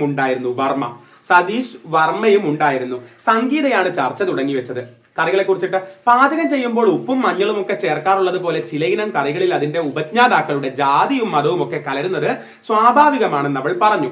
കൺപോളകളിൽ അടിഞ്ഞുകൂടിയ കൊഴുപ്പിന്റെ ആധിക്യം വെച്ച് മംഗോളിയനെ തിരിച്ചറിയും പോലെ, അങ്ങനെ ഓരോ മനുഷ്യന്മാരെ തിരിച്ചറിയുന്നത് പോലെ കറി കണ്ടാൽ ഇതേ ഇനമാണെന്ന് മനസ്സിലാക്കാമെന്ന് സംഗീത സോദാഹരണം സമർത്ഥിച്ചു. കറിയിൽ പോലും എന്ത് വരുന്നുണ്ട്? ഭക്ഷണത്തിൽ പോലും ജാതി കടന്നു വരുന്നുണ്ടെന്നാണ്. കറി ടേസ്റ്റ് ചെയ്ത് കഴിഞ്ഞാൽ അത് ഏത് ജാതിക്കാരുണ്ടാക്കിയാന്ന് കണ്ടെത്താൻ പറ്റുന്ന ഉദാഹരണ സഹിതം സംഗീത പറഞ്ഞു. എങ്ങനെയെന്നറിയുക? നമ്പൂതിരിമാരാണെങ്കിൽ മാമ്പഴ പുളിശ്ശേരി, ഓലൻ. നായരാണെങ്കിൽ കൂട്ടുകറി, മെഴുക്ക് പുരട്ടി, മൊളൂശ്യം, അവിയല്. ഈഴവരാണെങ്കിൽ മുതിരക്കറി, കടലക്കറി. ക്രിസ്ത്യൻ ആണെങ്കിൽ താറാവ് മപ്പാസ്, പോർക്ക് വരട്ടിയത്. ഇനി മുസ്ലിങ്ങളാണെങ്കിലോ ബീഫ് ബിരിയാണി, കോഴി ബിരിയാണി. എത്ര കൃത്യമായിട്ടാണ് മുറിച്ച് വെച്ചതെന്ന് നോക്കൂ. ഓരോ വിഭാഗത്തിന് ഓരോ ഭക്ഷണം എന്നുള്ള രീതിയിൽ. ഇനി ഓരോ കറിയുടെയും രുചിക്കും നിറത്തിനുമൊപ്പം അജിനോമോട്ടോ പോലെ, അജിനോമോട്ടോ അറിയില്ലേ, MSG മോണോസോഡിയം ഗ്ലൂട്ടാമേറ്റ്, ഈ ടേസ്റ്റ് കൂട്ടാൻ വേണ്ടി ഉപയോഗിക്കുന്ന ഓരോ കറിയുടെയും രുചിക്കും നിറത്തിനുമൊപ്പം അജിനോമോട്ടോ പോലെ ഹെറിഡിറ്ററിയും പാരമ്പര്യം ഉണ്ട് എന്ന് സതീഷ് വർമ്മ സംഗീതയെ പിന്താങ്ങി. അന്നേരമാണ് രുക്മിണി സംസാര വിഷയമായത്. അങ്ങനെ കറികളെ കുറിച്ച് കറിയിൽ ജാതി ഉണ്ട് എന്ന് പറയുമ്പോഴാണ് ഈ രുക്മിണി ഇപ്പോഴുള്ള പബ്ലിക് പ്രോസിക്യൂട്ടർ അന്ന് സംസാര വിഷയമാകുന്നത്. ഇനി LLB അല്ല, LLB വക്കീലന്മാർ എടുക്കുന്നതാണല്ലോ, LLM അതിന്റെ മേല. LLM പാസ്സായി ഡോക്ടറേറ്റ് എടുത്താലും അവളുടെ ടിഫിൻ ബോക്സിൽ നിന്നും വരുന്ന ചേറ്റുമീനിന്റെ ഉളുമ്പിയ മണം പോവില്ലെന്നും അതീ പറഞ്ഞ ഹെറിഡിറ്ററി ആണെന്നും സംഗീതയുടെ നാവിൽ നിന്നും വീണുപോയി. കറികളെ കുറിച്ച് സംസാരിക്കുമ്പോൾ അന്ന് സംഗീത പറഞ്ഞതാ എന്ത്, പിന്നെ രുക്മിണിയെ കുറിച്ചിട്ട്. ഇനി LLB അല്ല, അവൾ LLM എടുത്താലും അവളുടെ പാത്രത്തിൽ നിന്ന് വരുന്ന ആ ചേറ്റുമീനിന്റെ ഗന്ധം പോകൂല. അത് എന്താണ്, ഹെറിഡിറ്ററി, പാരമ്പര്യമാണ്, ജാതീയമായിട്ട് അധിക്ഷേപിച്ചതാണ്, അവളുടെ പാരമ്പര്യമാണ് അത്. അതാണെങ്കിൽ സംഗീതയുടെ നാവിൽ നിന്ന് വീണുപോയി. ഇപ്പൊ അതെങ്ങനെയാ പ്രശ്നമെന്ന് നോക്കുക. കാരണം നിലവിൽ സംഗീതയ്ക്ക് രുക്മിണിയുടെ സഹായം വേണം ഈ കേസിൽ കാപ്പക്കുട്ടിയെ തോപ്പിച്ചിട്ട് മേനോനെ ജയിപ്പിക്കാൻ വേണ്ടിയിട്ട്. ഒരു വർഷത്തിന് ശേഷം ഈ സതീഷിനെ രുക്മിണി വളയ്ക്കുമെന്ന് ആര് വിചാരിച്ചു? സാക്ഷാൽ തൃപ്പൂണിത്തുറ തമ്പുരാനെ ആ കറമ്പിപ്പെണ്ണ് പ്രണയത്തിന്റെ ഒറ്റാല് വെച്ച് വീഴ്ത്തി. അവിടെ ഒരു വർഷത്തിന്റെ ഇടയിൽ പിന്നെ ഈ സതീഷ് വർമ്മനെ പ്രണയിച്ച് വീഴ്ത്തിയോല ആര്, രുക്മിണി. അങ്ങനെ ഈ പറഞ്ഞ താഴ്ന്ന ജാതിയിൽപ്പെട്ട രുക്മിണിയും ഈ സതീഷ് വർമ്മയും കല്യാണം കഴിച്ചു. അവിടെയൊക്കെ ഉപയോഗിച്ച വാക്ക് കണ്ടോ നിങ്ങൾ? തൃപ്പൂണിത്തുറ തമ്പുരാനെ ആ കറമ്പിപ്പെണ്ണ് പ്രണയത്തിന്റെ ഒറ്റാല് വെച്ച് വീഴ്ത്തി. അവിടെ ഒറ്റാല് താഴ്ന്ന ജാതിക്കാരുടെ സിമ്പലായിട്ട് നേരത്തെ ഉപയോഗിച്ചിരുന്നു. ഒറ്റാല് വെച്ച് മീൻ പിടിക്കേണ്ട ജാതിയാ, കൂടെ ഒറ്റാല് വെക്കുന്ന ടീമാ.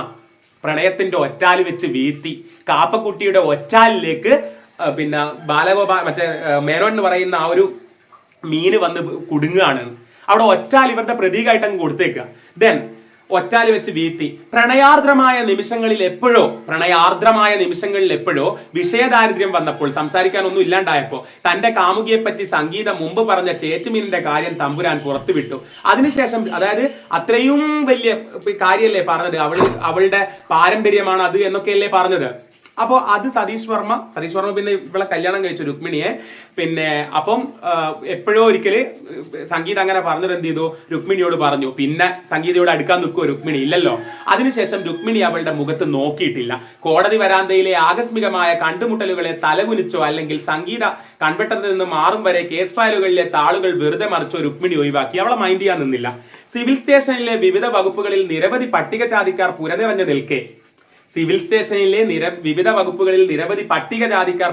നിൽക്കെ ദളിതുവാദിയായ രുക്മിണി എന്തിനൊരു തമ്പുരാനെ തിരഞ്ഞു പിടിച്ചു? അതായത് എന്തിന് സതീഷ് വർമ്മയെ പ്രണയിച്ച് കല്യാണം കഴിച്ചു?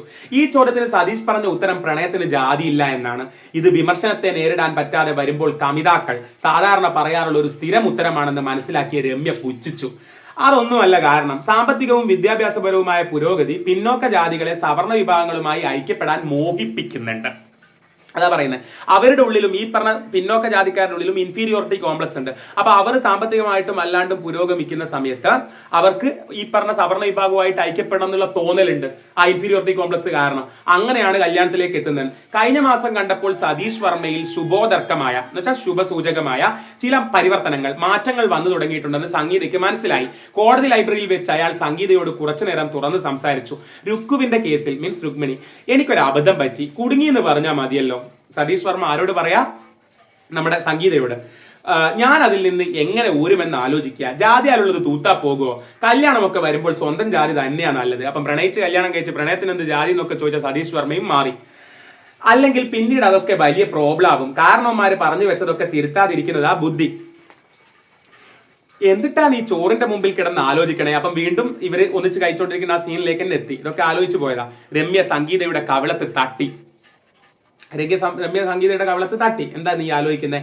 എന്റെ കയ്യിൽ ഒരു തുരിപ്പ് ചീട്ടുണ്ട്. ആ രുക്മിണിയുടെ കാല് പിടിക്കുന്നതിന് മുമ്പ് ഇത് വെച്ചൊന്ന് കളിച്ചു നോക്കിയാലോ എന്ന് ഞാൻ ആലോചിക്കുക, സംഗീത പറഞ്ഞു. അപ്പൊ അവൾക്ക് എന്തോ ഒരു പോയിന്റ് കിട്ടി, ലോ പോയിന്റ് കിട്ടി. എന്തുവാടി? സൂസൻ വിരലുകൾ നക്കി വൃത്തിയാക്കി ടിഫിൻ ബോക്സുകൾ ഓരോന്നായി അടുക്കി വെച്ച് എഴുന്നേറ്റു. ഭക്ഷണം കഴിച്ചു കഴിഞ്ഞു. നിങ്ങൾ കണ്ടോ, പൊലേന്റെ മോൻ ജാതിപ്പേരല്ലെന്ന് ഞാൻ കോടതിയിൽ തെളിയിക്കും. അതായത് പൊലേന്റെ മോനെ എന്നല്ലേ വിളിച്ചത്, അങ്ങനെയല്ലേ ജാതിപ്പേര് വിളിച്ചോണ്ട് പറഞ്ഞത്. പൊലേന്റെ മോൻ എന്ന് പറഞ്ഞാൽ ജാതിപ്പേരല്ലാന്ന് ഞാൻ കോടതിയിൽ തെളിയിക്കും. സംഗീതയുടെ കണ്ണുകൾ ആവേശം കൊണ്ട് ജ്വലിച്ചു. പുലം എന്ന് വെച്ചാൽ എന്താ അർത്ഥം? സൂസൻ അങ്ങനെ ഒരു വാക്ക് മുമ്പ് കേട്ടിട്ടില്ല. അവൾ രമ്യയെ നോക്കി. അവൾക്കും അറിയില്ല. പുലം മീൻസ് നിലം, അതായത് വയൽ. സംഗീത വിശദീകരിച്ചു. പുലത്തിൽ പണിയെടുക്കുന്നവൻ പുലയൻ. മേനോൻ കാപ്പക്കുട്ടിയെ ജാതിപ്പേരല്ല, വയലിൽ പണിയെടുക്കുന്നവന്റെ മോനെ എന്നാ വിളിച്ചത്. എന്താ ശരിയല്ലേ? അപ്പം ജാതിപ്പേര് വിളിച്ചു എന്നുള്ള അത് കോടതിയിൽ നിൽക്കില്ല എന്നാ സംഗീത പറയുന്നത്. സൂസൻ കുറച്ചു നേരം ആലോചിച്ചു. സംഗീത പറഞ്ഞുണ്ടാക്കിയ വാലിൽ നിന്നും കോടതിയെ വിശ്വസിപ്പിക്കാൻ പറ്റിയ ഒരു ലോ പോയിന്റ് വിരച്ചെടുക്കാൻ പറ്റുന്നില്ല. വെറുതെ വാദിക്കാം, കോടതി അതൊന്നും മുഖവിലേക്ക് എടുക്കണമെന്നില്ല, കോടതി ഇതൊന്നും അംഗീകരിക്കില്ല, വെറുതെ വാദിക്കാനേ പറ്റൂ, നീ റിസ്കിന് നിൽക്കണ്ട, സൂസൻ അഭിപ്രായപ്പെട്ടു. രുക്മിണിയെ കൊണ്ട് സംസാരിപ്പിച്ച് കോംപ്രമൈസ് ആക്കാൻ നോക്കുന്നതാ ബുദ്ധി. അവള് പറഞ്ഞതിനപ്പുറം കാപ്പക്കുട്ടി മാന്നും പറയില്ല. പക്ഷെ എങ്ങനെ രുക്മിണി എങ്ങനെ പാട്ടിലാക്കും? രുക്മിണിയെ കുറിച്ച് സംഗീത പണ്ട് പറഞ്ഞത് സതീഷ് വർമ്മ പോയി പറഞ്ഞു കൊടുത്തിട്ടില്ലേ? എങ്ങനെ? വഴിയുണ്ട്. രമ്യ പറഞ്ഞു. പഴുത്ത പപ്പാഴ ചെറുനാരങ്ങ നീര് ചേർത്ത് അരച്ച് കവിളത്ത് പുരട്ടി ചാവടിയിലെ കാറ്റിൽ മുഖമുണക്കാൻ വന്ന് ഇരുന്നപ്പോഴാണ് ഫോൺ ശബ്ദിച്ചത്. രമ്യയാണ്. എന്തായി, രുക്മിണിയെ കണ്ടോ? ഓക്കെ, ആ തീന്മേശമൊക്കെ കഴിഞ്ഞ് പിന്നെ വീട്ടിൽ നടക്കുന്ന കാര്യങ്ങളാണ്. ഫോൺ വിളിച്ചപ്പോ എന്തായി, രുക്മിണിയെ കണ്ടോ? സംഗീത ചോദിച്ചു. അതൊക്കെ പിന്നെ പറയാം, ഇപ്പൊ വിളിച്ചത് മറ്റൊരു കാര്യത്തിനാ. നാളെ നീ വരുമ്പോ മാമ്പഴ പുളിശ്ശേരി കൊണ്ടുവന്നിരിക്കണം, കടുമാങ്ങയും. കണ്ടോ, ഈ മാമ്പഴ പുളിശ്ശേരി എന്നൊക്കെ പറയുമ്പോൾ നമ്പൂതിരി സ്പെഷ്യൽ ആയിട്ടാണ് കാണുന്നത്, വെറുതെ പറയല്ല. It's my order. Okay, good night. It's my order, നീ കൊണ്ടുവന്നിരിക്കണം. ഉദ്ദേശം മനസ്സിലായല്ലോ? ഈ രുക്മിണിക്ക് മേൽജാതിക്കാരുടെ കൂടെ കൂടണം എന്നുള്ളൊരു താല്പര്യം ഉണ്ടെന്ന് പറഞ്ഞു. അപ്പൊ ഇവരുടെ സ്പെഷ്യൽ എന്ന് പറഞ്ഞു നിൽക്കുന്ന ഫുഡൊക്കെ അവർക്കൊക്കെ കൊണ്ടുകൊടുത്തു കഴിഞ്ഞാൽ എളുപ്പം അവളെ ചാക്കിലാക്കാം, പാട്ടിലാക്കാം എന്നുള്ളതാണ്. കൂടുതൽ എന്തെങ്കിലും ചോദിക്കുന്നതിന് മുമ്പ് രമ്യ നായർ ഫോൺ വെച്ചു. പിറ്റേന്ന് ഉച്ചയ്ക്ക് ബാർ അസോസിയേഷൻ ഹാളിൽ നല്ല ഒന്നാം തരം ചന്ദ്രക്കാരൻ മാങ്ങയുടെ പുളിശ്ശേരിയും മുത്തശ്ശിയുടെ കസ്റ്റഡിയിൽ നിന്നും യാചിച്ചു വാങ്ങിയ 3 വർഷം പഴക്കമുള്ള സ്പെഷ്യൽ കടുമാങ്ങയുമായി സംഗീത തീന്മേശയ്ക്ക് മുന്നിലെത്തി. അല്പം കഴിഞ്ഞപ്പോൾ ഒരു വലിയ കാസറോളും പതിവിലും ഉയരം തോന്നിക്കുന്ന ടിഫിൻ കേരിയറും ഒക്കെയായി സസ്യേതര നോൺ വെജ് ഭക്ഷണശാല കടന്നു വന്നു. ആരായിരിക്കും? നമ്മുടെ സൂസൻ ആയിരിക്കും. കാസറോൾ തുറന്നപ്പോൾ താറാവും അപ്പാസിൽ നിന്നും തേങ്ങാപ്പാലിന്റെ മണമുള്ള ആവി സംഗീതയുടെ മുഖത്ത് തട്ടി. ക്രിസ്ത്യാനികളുടെ പരമ്പരാഗത വിഭവം. നമുക്കിന്ന് 2 അതിഥികൾ കൂടിയുണ്ട്, സൂസൻ പറഞ്ഞു. ആരൊക്കെ? സംഗീത താറാവിനെ കാസറോളിൽ അടച്ച് സൂസന് നേരെ തിരിഞ്ഞു. ആ ദളിതക്കാരി ആരെക്കൊണ്ട? രുക്മിണിയെ കൊണ്ട്. നിന്റെ ഓപ്പോസിറ്റ് പാർട്ടി രുക്കുമണി. നിങ്ങൾ ഇവിടെ വെച്ച് സന്ധി സംഭാഷണം നടത്താൻ പോവുമല്ലേ? അതിനിത്തിരി എരിവും പുളിയും ഒക്കെ വരുത്താൻ വേണ്ടിയാ ഈ വിജാതീയ വിഭവ സമാഹരണം. നിന്റെ മാമ്പഴ പുളിശ്ശേരി, എന്റെ മപ്പാസ്. ഇനിയും വരാനിരിക്കുന്നതേ ഉള്ളൂ. രുക്കുമണിയുടെ ചേറ്റുമീൻ വരെ ഈ മേശപ്പുറത്തെത്തും. അങ്ങനെ എല്ലാ വിഭാഗങ്ങളുടെ എന്ന് പറയുന്ന ഭക്ഷണവും ഒന്നിച്ചു വെച്ചിട്ട് അതിനിടയിൽ സന്ധി സംഭാഷണം നടത്തിയിട്ട് പിന്നെ രുക്മിണിയെ സംസാരിച്ച് വീഴ്ത്താനുള്ള പ്ലാനാണ്. ആ സതീഷ് വർമ്മയുടെ കാല് പിടിച്ചിട്ടാണ് ഞങ്ങൾ ആ പബ്ലിക് പ്രോസിക്യൂട്ടറെ ഒന്ന് മെരുക്കിയെടുത്തത്. പിന്നെ ശബ്ദം താഴ്ത്തി സംഗീതയുടെ ചെവിക്ക് താഴെ വന്ന് ഒരു താറാവിനെ പോലെ സൂസൻ കഴുത്തുയർത്തി. സംഗീ, നിനക്കൊരു കാര്യം അറിയണോ? അടുത്ത് കൂടുമ്പോഴല്ലേ ആൾ ഏത് തരമാണെന്ന് അറിഞ്ഞത്. രുക്മിണിക്ക് നമ്മുടെയൊക്കെ കൂടെ കൂടണമെന്നും സംസാരിക്കണമെന്നും ഉണ്ട്. കാപ്പക്കുട്ടി അവക്കടെ റിലേറ്റീവ് ആണെന്ന് പറയുന്നത് ഉണ്ടെന്നല്ലാതെ ഉള്ളിൽ അവൾക്ക് ഒട്ടും ഇഷ്ടമല്ലെന്നേ. അപ്പൊ അവൾക്കും ഈ പറഞ്ഞ പോലെ ഒരു ഇൻഫീരിയോറിറ്റി ഉണ്ട്, ഇവരുടെ കൂടെയൊക്കെ കൂടണമെന്നുണ്ട്. പിന്നെ പി പി ആയ സ്ഥിതിക്ക് പബ്ലിക് പ്രോസിക്യൂട്ടർ ആയ സ്ഥിതിക്ക് വാദിക്കാതിരിക്കാൻ പറ്റത്തില്ലല്ലോ. വേറൊരു വിശേഷം കേൾക്കണോ? അതായത് പബ്ലിക് പ്രോസിക്യൂട്ടർ ആയ സ്ഥിതിക്ക് കാപ്പക്കുട്ടിക്ക് വേണ്ടി വാദിക്കാതിരിക്കാൻ പറ്റില്ല രുക്മിണിക്ക്. പക്ഷെ നമ്മുടെ കൂടെയൊക്കെ കൂടണമെന്നുണ്ട് അവൾക്ക്. വേറൊരു വിശേഷം കേൾക്കണോ? കർത്താവാണ്, പുറത്ത് ആരോടും പറഞ്ഞേക്കരുത്. ഈ കോംപ്രമൈസ് കഴിഞ്ഞാൽ വർമാജി അവളെ ഒഴിവാക്കും. സതീഷ് വർമ്മ പുള്ളിക്കാരൻ വക്കീൽ ഉദ്യോഗമൊക്കെ വിട്ട് കാനഡയ്ക്ക് പോവുക. സംഗീത സൂസനെ വിശ്വസിക്കാനാവാത്ത പോലെ നോക്കി. അവളുടെ കൈ തന്റെ മൂർധാവിൽ എടുത്തു വെച്ച് സൂസൻ ആണയിട്ടു. അന്തോണീസ് പുള്ളിയാണല്ലാണ് സത്യം. അരമണിക്കൂറിനകം ബാർ അസോസിയേഷൻ ഹാളിലെ മേശപ്പുറത്ത് നാനാജാതി വിഭവങ്ങൾ നിരന്നു. രമ്യ നായർ തന്റെ അവിയൽ മറ്റ് പാത്രങ്ങളിൽ പകർന്നുകൊണ്ട് സന്ധി സംഭാഷണം ഉദ്ഘാടനം ചെയ്തു. കാര്യങ്ങൾ കാമുകൻ നേരിട്ട് ധരിപ്പിച്ചിരുന്നത് കൊണ്ട്, അതായത് സതീഷ് വർമ്മ നേരിട്ട് പറഞ്ഞതുകൊണ്ട് രുക്മിണിയോട് കൂടുതൽ വിസ്തരിക്കേണ്ടി വന്നില്ല. സുഹൃത്തുക്കളുടെ നിർദ്ദേശപ്രകാരം സംഗീത തന്റെ മാമ്പഴ പുളിശ്ശേരി രുക്മിണിയുടെ ചോറിൽ ഒഴിച്ചു കൊടുത്തു. പിന്നെ സംഗീത നമ്പൂതിരി രുക്മിണിയുടെ ചോറിൽ ഒഴിച്ചു കൊടുത്തു. സന്ധി സംഭാഷണത്തിന് വിളിച്ചാണല്ലോ. അവള ആകട്ടെ മുളക് ചാറിൽ വാലിട്ടിളക്കുന്ന ഒരു ചേറ്റുമീനിനെ പിടിച്ച് അന്തർജനത്തിന് കൈമാറി. അവിടെയൊക്കെ മനഃപൂർവ്വമായിരിക്കും അന്തർജനം എന്നുള്ള വാക്ക് ഉപയോഗിച്ചിട്ടുണ്ടാവുക. അവരുടെ കൈകൾ ജാതി നിരപേക്ഷമായ ഏതോ കാന്തിക ബലത്താൽ പരസ്പരം ആകർഷിക്കപ്പെട്ട് വട്ടമേശയ്ക്ക് മുകളിൽ പരസ്പരം ഒട്ടിച്ചേർന്നു. ആവി പറക്കുന്ന ഒരു ഷെയ്ക്ക് ഹാൻഡ്. അങ്ങനെ അവര് പറഞ്ഞു ഓക്കെ ആയി, മേനോനെ തന്നെ ജയിപ്പിക്കാന്നുള്ളത്. ചോരിഞ്ചിത്ത് പാലാട്ട് വീട്ടിൽ ഗോപാല മേനോനെ ഈ കോടതി വെറുതെ വിട്ടിരിക്കുന്നു. അവിടെ നിന്ന് അവർ സംസാരിക്കുകയാണ്. അവർ സന്ധി സംഭാഷണം ആയല്ലോ. പബ്ലിക് പ്രോസിക്യൂട്ടറുമായിട്ട് ഇപ്പൊ രുക്മിണിയായിട്ടാണ് ഇപ്പൊ സന്ധി ആയത്. എല്ലാവരും കൈയടിച്ചു. സൂസന്റെ മപ്പാ സ്വീകരിച്ച് തന്റെ കൂട്ടുകാരിക്കൊപ്പം രമ്യ ഇത്തിരി ചരിത്രവും വിളമ്പി. 1917 ചേറായിൽ ഇതുപോലൊരു ശാപ്പാട് നടന്നിട്ടുണ്ട്. എല്ലാവരും രമ്യയെ നോക്കി. സഹോദരൻ അയ്യപ്പന്റെ വീട്ടുപറമ്പിൽ രമ്യ ചിരിച്ചു. നമ്മുടെ രുക്മിണിയെ പോലുള്ള 2 പേർക്കൊപ്പം 10-200 പേരെ ഇരുത്തിക്കൊണ്ട് ചരിത്രപ്രസിദ്ധമായ ഒരു ചൂറോട്. അതോടെ അയ്യപ്പൻ ജാതിന്ന് പുറത്തായി. ഞാൻ പറഞ്ഞല്ലോ, അന്ന് അങ്ങനെ ചെയ്ത ആൾക്കാരെയൊക്കെ പുറത്താക്കുന്ന ഒരു അവസ്ഥയൊക്കെ ഉണ്ടായിരുന്നു, ഭ്രഷ്ടൊക്കെ ഉണ്ടായിരുന്നു. സത്യത്തിൽ ഇന്നിവിടത്തെ അയ്യപ്പൻ സതീഷ് വർമ്മയ. അമർത്തിയ ചിരിയോടെ രമ്യ സൂസന് നേരെ കണ്ണിറക്കി. കണ്ടോ ഇവരുടെ ഒരു കാപട്യം കണ്ടോ? അതുമായി കമ്പയർ ചെയ്താൽ ഇത് വെറും ഒരു ലഞ്ചല്ല, സാമുദായിക വിപ്ലവമാണ് അല്ലേ വക്കീലെ? രമ്യയുടെ ചോദ്യം കേട്ട് രുക്മിണി ശരി എന്ന് തലയാട്ടി. എല്ലാവരും ചിരിച്ചു. ചേറ്റുമീനിന്റെ തല ചവച്ചുകൊണ്ട് വെരി ടേസ്റ്റി എന്ന് സംഗീത അഭിപ്രായപ്പെട്ടു. ഏത് ചേറ്റുമീനിന്റെ? രുക്മിണി കൊണ്ടുവന്ന്. അങ്ങനെ ആ കീജാതിയും മേൽജാതിയും ഒന്നായി എന്നൊക്കെ നമ്മൾ വിചാരിക്കും. കാണാം. ഭക്ഷണം കഴിഞ്ഞ് സതീഷ് വർമ്മ വിളമ്പിയ പഴപ്രഥമനിൽ ആകെ മധുരിച്ച് പുറത്തിറങ്ങുമ്പോൾ രുക്മിണിയുടെ ചുണ്ടിൽ പറ്റിക്കിടന്ന മധുരത്തെ സൂസൻ കൈലേസ് കൊണ്ട് തുടച്ചു കൊടുത്തു. തമ്പുരാന്റെ വിരലിൽ പിടിച്ച് രുക്മിണി യാത്ര പറഞ്ഞതും ടോയ്ലറ്റിൽ സംഗീത ഓക്കാനിക്കുന്നത് രമ്യ കേട്ടു. അവൾ സൂസനെ നോക്കി അവിടേക്ക് നടന്നു. വാഷ് ബേസിനിൽ കിടന്ന് ശ്വാസം കിട്ടാതെ പിടയുന്ന ചേറ്റുമീനുകൾ, ആ തിന്ന ചേറ്റുമീൻ അങ്ങനെ തന്നെ ഛർദ്ദിച്ചു എന്നുള്ളതാണ്. രമ്യ സംഗീതയുടെ പുറം ഉഴിഞ്ഞു കൊടുത്തു. മനസ്സിന് പിടിക്കാത്തത് കഴിച്ചതുകൊണ്ടാ. രമ്യ പറഞ്ഞു, നീ വായും മുഖവും കഴുകി റെസ്റ്റ് എടുക്ക, എനിക്ക് ഉച്ചയ്ക്ക് ശേഷം ഒരു ആർഗ്യുമെന്റ് ഉള്ളതാ. രമ്യ പോയതും സംഗീത കണ്ണാടിയിൽ നോക്കി മുഖം തുടച്ചു. പിന്നെ ടാപ്പ് തുറന്ന് ചത്ത് പൊന്തിയ ചേറ്റുമീനുകളെ വാഷ് ബേസിനിൽ നിന്നും ഒഴുക്കിക്കളയുവാൻ തുടങ്ങി. ഇവിടെയാണ് പന്തിഭോജനം കഥ അവസാനിക്കുന്നത്. അപ്പൊ കഥ വായിക്കുമ്പോൾ പല സ്ഥലത്തും മനുഷ്യന്മാര് വേർതിരിവില്ല ഇല്ല ഇല്ല ഇല്ല എന്ന് ആണയിട്ട് പറയുമ്പോഴും ജീവിതത്തിന്റെ പല ഘട്ടങ്ങളിലും മനസ്സിന്റെ ഉള്ളിലുള്ള ആ വേർതിരിവ് പുറത്ത് ചാടുന്നുണ്ട്. ഇവിടെ ഇപ്പൊ രുക്മിണിയെ ബോധപൂർവം അങ്ങനെ എന്താ പറയാ സന്ധി സംഭാഷണത്തിന് കൊണ്ടുവരേണ്ടത് കൊണ്ടാണ് ഇവർ അഭിനയിച്ചത്. അല്ലാണ്ട് ഇവരുടെ ഇടയിൽ തന്നെ ഇടക്കിടയ്ക്ക് ജാതി പുറത്തു വരുന്നൊക്കെ നമ്മൾ കണ്ടിട്ടുണ്ട്. എത്ര എത്ര എത്ര പടിയടച്ച് പിണ്ടം വെച്ചു എന്ന് പറയുമ്പോഴും ഈ നൂറ്റാണ്ടിലും നമ്മളെ ഫോളോ ചെയ്തുകൊണ്ടിരിക്കുന്ന ജാതി ചിന്തകളെ കുറിച്ച് കഥ ശക്തമായിട്ട് ആവിഷ്കരിക്കുന്നു. ഞാൻ നേരത്തെ പറഞ്ഞതുപോലെ തന്നെ നിങ്ങൾക്ക് ഇതിനേക്കാൾ കൂടുതൽ മനസ്സിലായിട്ടുണ്ടാവും. ഞാൻ എന്റെ ബുദ്ധി വെച്ചിട്ടല്ലേ എനിക്ക് വായിക്കാൻ പറ്റൂ. നിങ്ങളുടെ ബുദ്ധി വെച്ച് വായിക്കുമ്പോൾ നിങ്ങൾക്ക് കൂടുതൽ കിട്ടും. അതൊക്കെ കമന്റ് ആയിട്ട് ഇടുക കേട്ടോ, എനിക്കും മനസ്സിലാക്കാലോ. അപ്പൊ അടുത്ത ക്ലാസ്സിൽ നമുക്ക് വീണ്ടും കാണാം. Thank you.